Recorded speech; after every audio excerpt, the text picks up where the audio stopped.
بسم اللہ الرحمن الرحیم۔ ایک صاحب کو انگور بہت پسند تھے۔ صبح اپنی فیکٹری جاتے ہوئے انہیں راستے میں اچھے انگور نظر آئے۔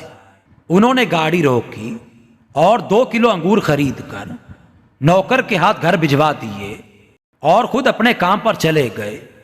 دوپہر کو کھانے کے لیے واپس گھر آئے۔ دسترخوان پر سب کچھ موجود تھا مگر انگور غائب۔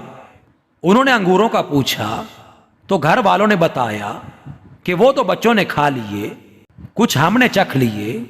معمولی واقعہ تھا مگر بعض معمولی جھٹکے انسان کو بہت اونچا کر دیتے ہیں اور اس کے دل کے تالے کھول دیتے ہیں۔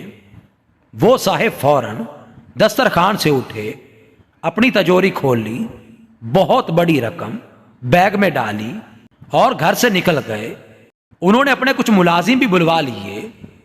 پہلے وہ ایک پراپرٹی والے کے پاس گئے، کئی پلاٹوں میں سے ایک پلاٹ منتخب کیا، فوراً اس کی قیمت ادا کی۔ پھر ٹھیکیدار اور انجینئر کو بلایا، جگہ کا عارضی نقشہ بنوا کر ٹھیکیدار کو مسجد کی تعمیر کے لیے کافی رقم دے دی اور کہا 2 گھنٹے میں کھدائی شروع ہونی چاہیے۔ وہ یہ سب کام اس طرح تیزی سے کر رہے تھے جیسے آج مغرب کی اذان تک ان کی زندگی باقی ہو۔ ان کاموں میں ہفتے اور مہینے لگ جاتے ہیں مگر جب دل میں اخلاص کی قوت ہو، ہاتھ بخل اور کنجوسی سے آزاد ہو تو مہینوں کے کام منٹوں میں ہو جاتے ہیں۔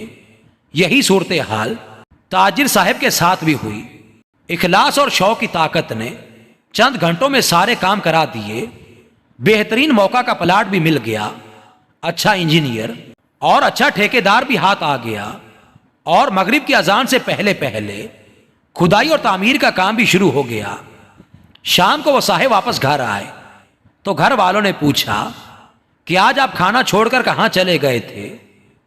کہنے لگے اپنے اصلی گھر اور اصلی رہائش گاہ کا انتظام کرنے اور وہاں کھانے پینے کا نظام بنانے گیا تھا۔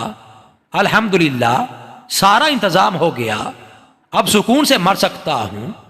آپ لوگوں نے تو میری زندگی میں ہی انگور کے 4 دانے میرے لیے چھوڑنا گوارا نہ کیے اور میں اپنا سب کچھ آپ لوگوں کے لیے چھوڑ کر جا رہا تھا۔ میرے مرنے کے بعد آپ نے مجھے کیا بھیجنا تھا؟ اس لیے اب میں نے خود ہی اپنے مال کا ایک بڑا حصہ اپنے لیے آگے بھیج دیا ہے۔ اس پر میرا دل بہت سکون محسوس کر رہا ہے۔